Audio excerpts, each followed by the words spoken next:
नमस्कार, मैं हूं आदित्य और आप देख रहे हैं ईवन टीवी मध्य प्रदेश छत्तीसगढ़। आइए बढ़ते हैं खबरों की ओर। मध्य प्रदेश विधानसभा चुनाव में मतदान के बाद रिजल्ट आने में 3 दिन का समय शेष है।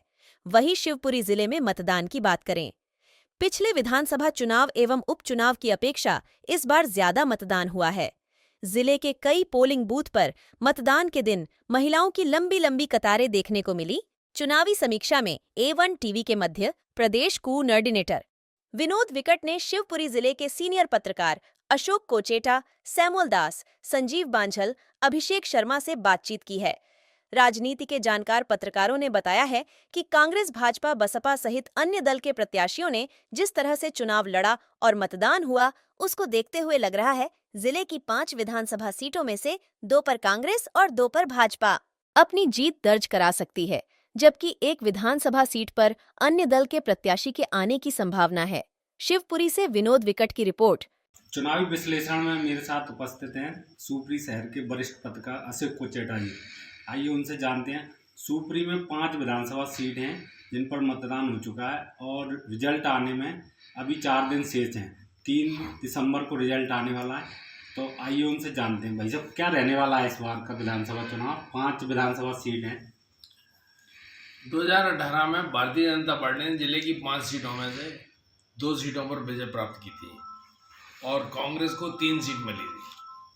लेकिन 1.5 साल बाद हुए उपचुनाव में भारतीय जनता पार्टी की सीटों की संख्या 2 से बढ़कर 3 हो गई थी और कांग्रेस की सीटों की संख्या 3 से घट करके 2 रह गई थी। तो मुझे लगता है कि इस बार भी या तो 2018 का चुनाव परिणाम देखने को मिलेगा जी, या 2020 का चुनाव परिणाम देखने को मिलेगा जी। यानी कि कांग्रेस और भारतीय जनता पार्टी दोनों को 2-2 सीटें मिलेंगी। जहाँ तक तीसरी सीट का सवाल है, तीसरी सीट कोई भी दल ले जा सकता है। इस चुनाव में भारतीय जनता पार्टी ने काफी मेहनत से चुनाव लड़ा। शुरू में ऐसा लग रहा था कि 18 साल की सरकार के खिलाफ एंटी इनकम्बेंसी है और भारतीय जनता पार्टी का सुपड़ा साफ हो जाएगा और कांग्रेस को जिले की 5 सीटों में से, या 5 नहीं तो कम से कम 4 सीटों पर जीत अवश्य मिलेगी। लेकिन मुझे लगता है कि शिवपुरी जिले में कांग्रेस ने जिस तैयारी से चुनाव लड़ना चाहिए था, उस तैयारी से चुनाव नहीं लड़ा जी। जहाँ तक शिवपुरी सीट का सवाल है जी, तो शिवपुरी सीट पर कांग्रेस ने पिछोर से 6 बार से जीत रहे केपी सिंह को उम्मीदवार बनाया, जबकि उनका शिवपुरी से कोई लेना देना नहीं था। शिवपुरी में उनकी कोई ऐसी बड़ी राजनीतिक गतिविधि भी नहीं थी और ना ही जो टिकट की दौड़ में नाम चल रहे थे उनमें केपी सिंह का नाम था। मुझे नहीं लगता कि केपी सिंह के नाम पर शिवपुरी से चुनाव लड़ने पर कांग्रेस ने सर्वे कराया हो। जी। शिवपुरी सीट से कांग्रेस की ओर से संभावना व्यक्त की जा रही थी कि भारतीय जनता पार्टी से कोलारस के विधायक देवेंद्र जैन जो कांग्रेस में आए हैं, पार्टी उनको टिकट देगी। शिवपुरी वीरेंद्र रघुवंशी को टिकट देगी। वीरेंद्र रघुवंशी की शिवपुरी कर्मस्थली भी रही है।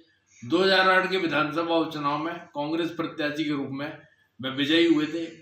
मैं भी उस स्थिति में, जबकि पूरी की पूरी भाजपा सरकार यहाँ पड़ी हुई थी, उसके बाद भी उन्होंने विजय हासिल की।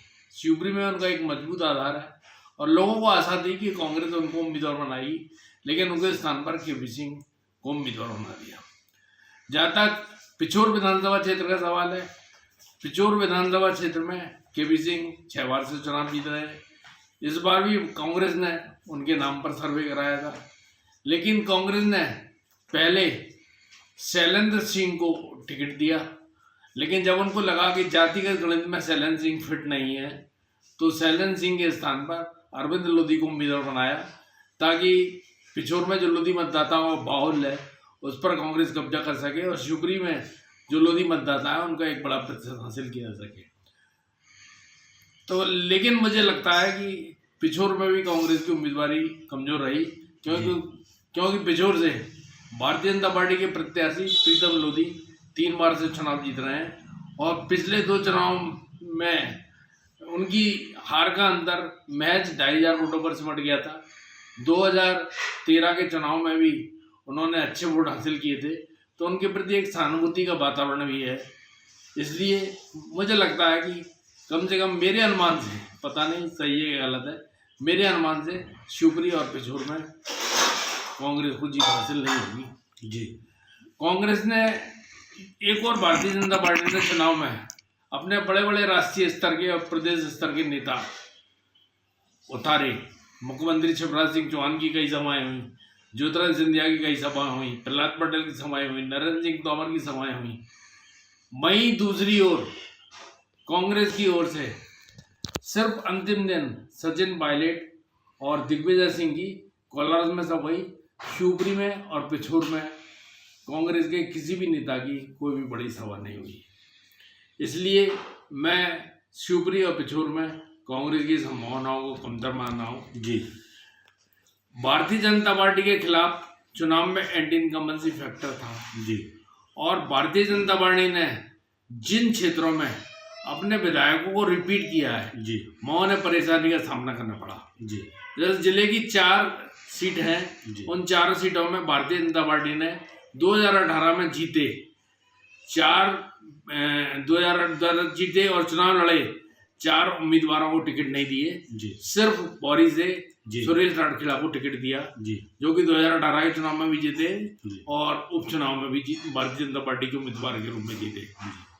इसी कारण उनके खिलाफ जो एंटी इनकम्बेंसी फैक्टर है, उनके खिलाफ जो वातावरण है, उस कारण मुझे पौरी में उनकी संभावना काफी कमजोर नजर आ रही है। जी। भारतीय बहुजन समाज पार्टी के उम्मीदवार उनकी जाति की हैं प्रद्युम्न वर्मा जी, उसने भी उनकी मुश्किलें बढ़ाई हैं। जी। पौरी विधानसभा क्षेत्र में लगभग 50,000 किरार मतदाता हैं, जी। जो कि निर्णायक रहे हैं। पहले तो एक ही कांग्रेस से या भाजपा से एक किरार उम्मीदवार उतरता था। सिर्फ 2 बार ऐसा रहा जब कांग्रेस और भाजपा दोनों दलों ने किरार उम्मीदवार को उतारा। लेकिन इस बार भारतीय जनता पार्टी और बहुजन समाज पार्टी ने किरार उम्मीदवारों को उतारा है। और किरार मतों का जो बंटवारा होगा, जो ध्रुवीकरण होगा, इसका नुकसान भारतीय जनता पार्टी के उम्मीदवार सुरेश राठौड़, जो कि लोक निर्माण राज्य मंत्री है, उनको होने की उम्मीद है। इसलिए मुझे लगता है कि पौरी से मत हो गया, इसलिए पौरी से मुझे कांग्रेस की संभावना अधिक नजर आ रही है। अच्छा, करेरा और कोलारस का और बताना। हाँ, ये बताएं। कोलारस विधानसभा क्षेत्र में इस बार सबसे जोरदार मुकाबला हुआ, सबसे घमासान हुआ। और जो मेरे पास जो खबरें आ रही है, जो सूत्र हैं, उसके अनुसार सबसे महंगा चुनाव हुआ। जी। दोनों पार्टियों ने चुनाव में बेतहासा पैसा उठाया जी। और यह भी आरोप है कि मतदाताओं को पैसे बांटे गए हैं, जी। शराब बांटी गई है। जी। और बढ़ चढ़कर इसमें भागीदारी दोनों दलों ने की है। जी। इस कारण यह मुकाबला काफी रोचक हो गया है। भारतीय जनता पार्टी के जो प्रत्याशी हैं महेंद्र सिंह यादव जी, वो कांग्रेस से भाजपा में आए हैं, सिंधिया समर्थक हैं जी। और एक बार कोलार से विधायक रह चुके हैं। जहाँ तक कांग्रेस का सवाल है, तो कांग्रेस ने वयोवृद्ध बैजनाथ सिंह यादव को उम्मीदवार बनाया है। बैजनाथ सिंह यादव एक सज्जन छवि के हैं, उनकी इलाके में इमेज है काफ़ी अच्छी मानी जाती है और उन्होंने जनता के प्रति एक सहानुभूति का वातावरण पैदा किया कि यह उनका आखिरी चुनाव है। इस कारण कोलार विधानसभा क्षेत्र में जीत किसकी होगी यह कहना भी निश्चित नहीं है। अंतिम क्षणों में जिसने भी जोर लगाया होगा, अंततः जीत उससे मिलेगी। करेरा विधानसभा का चुनाव कैसा रहने वाला है? करेरा विधानसभा क्षेत्र में भारतीय जनता पार्टी 2018 में काफ़ी कमज़ोर थी और उपचुनाव में उसकी कमजोरी और उभर करके आ गई। 2018 के विधानसभा चुनाव में लगभग 18,000 मतों से, लगभग 18,000 या 15,000 मतों से भारतीय जनता पार्टी को पराजय हासिल हुई थी और कांग्रेस के जसवंत जाटव विजयी हुए थे। उन्होंने भारतीय जनता पार्टी के राजकुमार खट्टिक को पराजित किया। लेकिन इसके 1.5 साल बाद जी, जब उपचुनाव हुए, सिंधिया जी भारतीय जनता पार्टी में गए और उनके साथ उनके समर्थक जसवंत जाटव भी भारतीय जनता पार्टी में गए उन्होंने कांग्रेस से इस्तीफा दिया, विधायक पद से इस्तीफा दिया और उपचुनाव में खड़े हुए, लेकिन उपचुनाव में जनता ने उनको बुरी तरह नकार दिया और लगभग 34,000 मतों से वे पराजित हुए। इस पराजय से भारतीय जनता पार्टी ने सबक लिया और इस बार उन्हें टिकट नहीं दिया। उनके स्थान पर 2008 में जीते रमेश खटीक को टिकट दिया है। रमेश खटीक की इलाके में अच्छी छवि है। इसी वजह से रमेश खटीक एक मजबूत उम्मीदवार के रूप में उभरे हैं। जहाँ तक कांग्रेस का सवाल है, कांग्रेस ने उपचुनाव में विजय हुए प्रागीलाल जाटव को उम्मीदवार नहीं बनाया है। प्रागीलाल जाटव इसके पहले 2018 में बसपा उम्मीदवार के रूप में चुनाव मैदान में खड़े हुए थे और उन्हें दूसरा स्थान प्राप्त किया था, लेकिन उपचुनाव में विजयी रहे थे। उनका एक मजबूत आधार है, उनकी छवि एक अच्छी मानी जाती है। इसलिए यहाँ तक मेरा अनुमान है कि करेरा से कांग्रेस को विजयश्री हासिल होगी।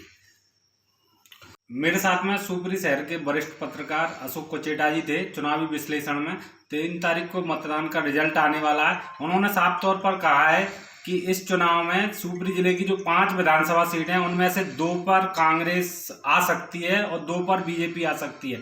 1 सीट किसी अन्य दल को मिल सकती है। आप बने रहिए A1 टीवी के साथ। चुनावी विश्लेषण पर मेरे साथ बातचीत करने के लिए उपस्थित हैं नई दुनिया के ब्यूरो चीफ अभिषेक शर्मा जी। अभिषेक भैया, इस बार क्या रहने वाला है विधानसभा चुनाव? 5 विधानसभा सीट हैं शिवपुरी में, तो क्योंकि 2013 और 2018 को देखें अपन तो इस बार मतदान ज़्यादा हुआ है कई पोलिंग बूथों पर, तो क्या रहने वाला है और क्या कहता है आपका? मुझे लगता है कि इस बार भी 2018 वाले परिणाम ही रिपीट होते हुए दिख रहे हैं शिवपुरी में। इसमें 3 सीटें कांग्रेस को और 2 भाजपा को भी दिख रही हैं। हालांकि 1 सीट पर बहुत ज़्यादा कुछ कहा नहीं जा सकता है, क्योंकि बिल्कुल लगभग बराबरी का मुकाबला है कोलारस में, जबकि शिवपुरी और पिछोर बहुत हद तक भाजपा के पक्ष में दिख रही हैं और करेरा और पोहरी की सीटें कांग्रेस ज़्यादा मजबूत दिखाई दे रही है। अच्छा, पोहरी की अगर बात करें तो बताया जा रहा है कि जब टिकट का वितरण हुआ था उस समय बीजेपी के जो प्रत्याशी थे वो 3 नंबर पे थे, लेकिन जैसे ही चुनाव मतदान नज़दीक आया उसके ठीक 2-3 दिन पहले उन्होंने कुछ ऐसा बता रहे हैं, मतलब कुछ बांटा है वोटरों को लुभाने के लिए। कहने का मतलब पैसा बांटा गया है, तो वो अब फाइट में आ रहे हैं। क्या कहेंगे?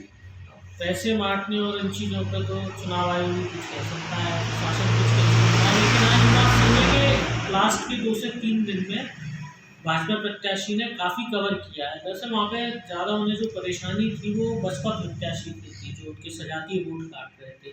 लेकिन एंड के समय में लगा है कि धाकड़ समुदाय के जो वोट हैं वो काफ़ी मात्रा में मंत्री के पास भी की ओर गए हैं। तो ठीक है, आपने जैसा बताया है कि पोहरी करेरा कांग्रेस के खाते में आ सकती हैं और शिवपुरी पिछोर बीजेपी की तरफ हो सकती हैं। करेरा वो कोलारस में मैच फंसा हुआ है जी, ऐसा कह सकते हैं। नमस्कार, आप देख रहे हैं A1 टीवी भोपाल। मैं आपके साथ विनोद विकट।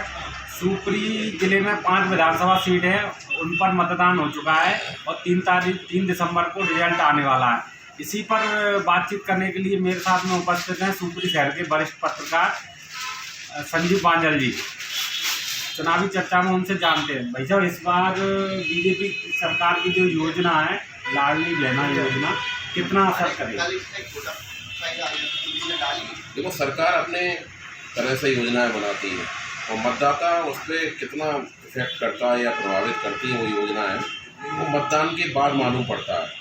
मतदान के दौरान जो लंबी कतारें देखी गई, खासकर महिलाओं की, क्योंकि महिलाओं का भी कुछ पोलिंगों पर परसेंटेज पुरुषों से अधिक देखा गया और कई पोलिंग ऐसी थी यहाँ पे पुरुषों ने 40% वोट किया और महिलाएं उन पोलिंगों पर 60%, 70% तक पोलिंग करने गई है। कई पोलिंग तो ऐसा था जहाँ 90% से अधिक यानी 99% तक, 98.9% तक वोटिंग हुआ है महिलाओं का, जबकि पुरुष वहाँ पर 96 या 95 पर ही रह गए। ऐसे में अभी आकलन यदि हम ये करें कि लाडली बहना ने उनको वोट दिया है, सरकार के पक्ष में दिया है या विरोध में दिया है, ये तो बहुत जल्दबाजी होगा।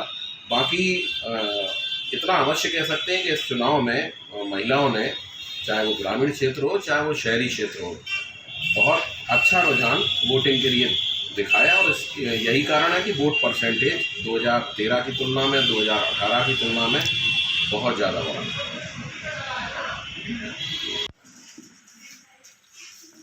नमस्कार, आप देख रहे हैं A1 टीवी। मैं आपके साथ विनोद विकट।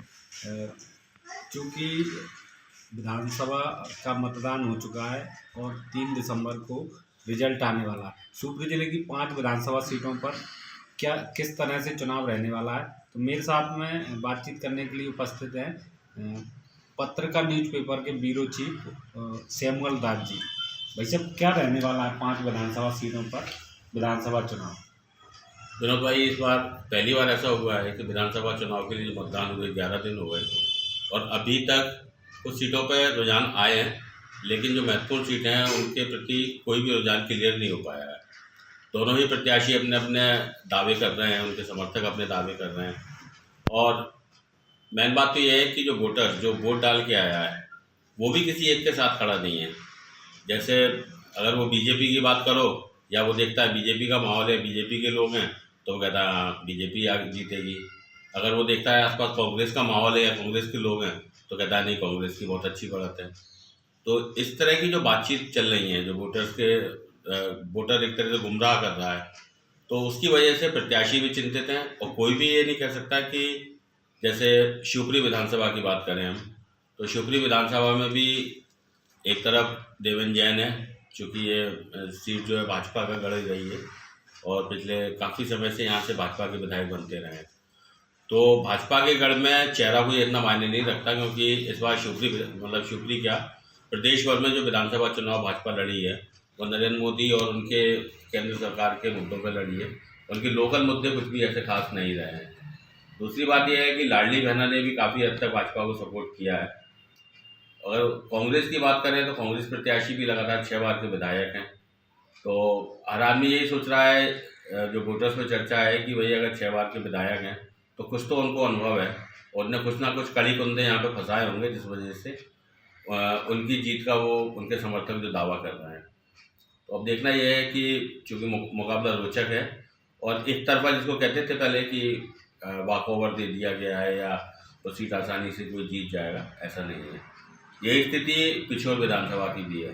पिछोर विधानसभा में पहले ये चल रहा था कि प्रीतम लोधी जो बीजेपी के प्रत्याशी हैं उनके लिए आसान है जीत, लेकिन कांग्रेस ने अपना टिकट बदला और टिकट बदल के अरविंद लोधी को टिकट दिया सेकंड।